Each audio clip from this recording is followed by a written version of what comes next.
Hello, the Macam Cabby here, back with the daily news. Just not been doing the daily news for the last few days because of the sad, passing of Big Davy, and we thought go out to Davy's family at this difficult time, and we wish them all the best in these coming days as we give them time and space. And so my love to all of you lot, and I hope you are well. So then, we're going to go straight to it. And Wycombe Wanderers have today parted company with former head coach Mike Dodds and the first team coach Pete Shuttleworth. A lot of Sunderland fans are saying, to be honest with you, no surprise when you look back at his win rate at Wycombe. They were second, third when they took over, or when he took over, should I say. Ryan says, not sure why people are reacting at the post. He was a great coach for us, and he just wanted to try being the head coach due to his ambition.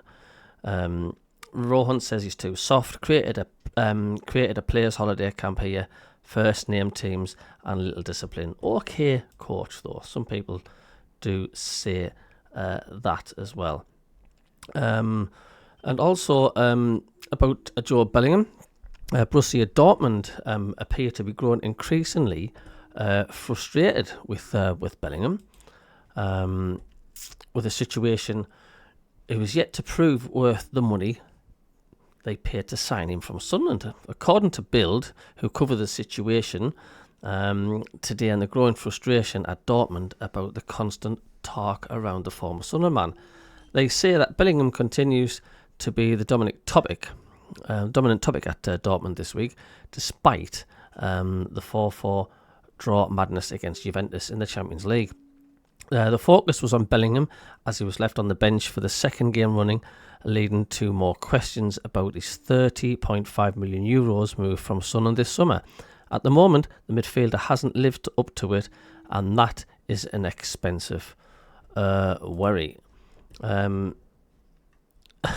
Andrew says, well, he's gone there. It's their player.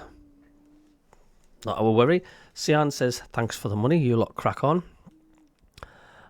Stuart says, following in footsteps is always a thankless task. Job should have stuck to being his own identity and carved out a career in his own right. Now, I think his parents had a lot to do with that as well, to be quite honest with you.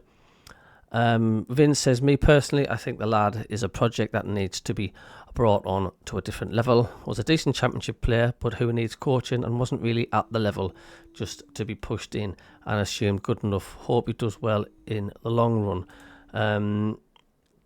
So yeah, I mean, he was alright, Bellingham, but it just wasn't.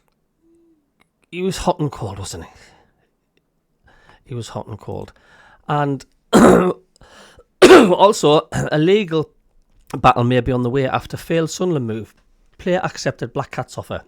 Quotidiano Sportivo reported today that the Italian side are facing moments of tension when it comes to the Colombian international.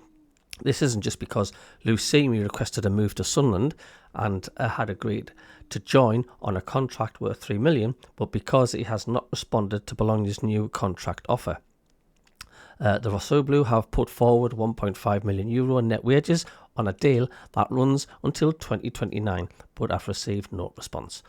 The outlet believe the 27-year-old and his entourage could be prepared to invoke FIFA's Article 17 to secure his release upon payment of a clause after more than 3 years at the club. Also, Paraguayan centre-back Omar Alderete came close to joining Roma, apparently, before choosing Sunderland, according to his agent. Bitter explained that a meeting did take place with Roma, yet Sunderland approach changed the direction of the transfer. When the Premier League appears and a historic club like Sunderland, there is not much to think about from our point of view, he said. He stressed that that league is, of course, top level, and that every weekend feels like a Champions League match, marking the best forwards in the world. So that's all positive news as well, and he's turned out to be a cracking player. And as well, about the Villa game, a journey to Sunderland Stadium of Light will put Aston Villa's character to the test this weekend, with recently promoted Black Cats having more than held their ground during the opening month of the campaign, amassing 7 points from a possible 12 games and securing victory in both of their initial home fixtures. And Middlesbrough loanee Alan Brown admits he arrives at Middlesbrough with a real point to prove, having been left frustrated by Sunderland's decision to cast him aside after promotion. So there we go. That is the daily news. And we will probably have more tomorrow. Well, we will do, because it's the daily news. So from the Map and Cabby, we'll catch you later. Toodaloo.